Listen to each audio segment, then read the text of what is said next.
Here we go, guys. We're at it again. It's 1:30, 2 o'clock in the afternoon. It's about 28, 29 degrees in the shadow, whatever it is here in the sun.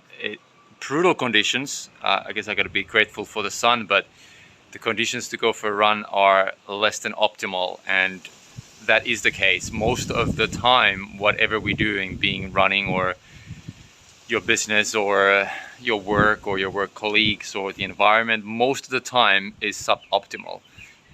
We gotta celebrate and be grateful for the days when the conditions and the colleagues and everything kind of falls into its place. But most of the time, as I just mentioned, it is not perfect. It is not even great.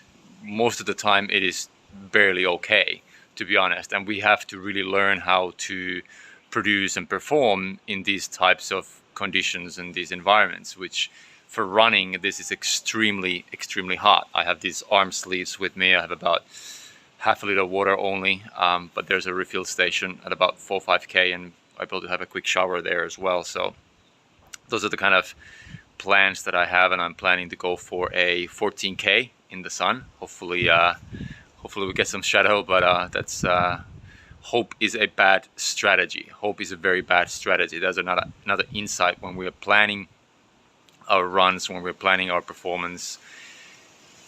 Make sure that you plan for average. Don't plan for great conditions or environments. So that's just the beginning of the run right now. So I'm gonna go for it, and I'll be back after with we'll see what kind of thoughts I have when I get back. Rightio, that wasn't too bad. Luckily, right at the end, the last 3-4k, the clouds came up, got some cover. So, but yeah, it was 14k, 1 hour 17. So not super fast, but once it's hot like that, you really have to slow down. My heartbeat was still pretty up high, even though I was going fairly slow. So had to also walk up the steep hills. I think there I had about 200 meters of elevation and a couple of steeper climbs, so I went on the hike mode for those, which is totally fine. Remember that even though we are running, we don't always have to run the whole time. We can always walk. Don't feel bad about taking a few steps and walking and catching your breath and so on and so forth. It's entirely fine. I often do some stretches and do couple squats and things like that, and took a shower in the middle as well, so things like that. So I think as much as we want to push, as much as we want to perform at our best, it's always good to be reasonable and not overdo it, especially when you're training and you have goals.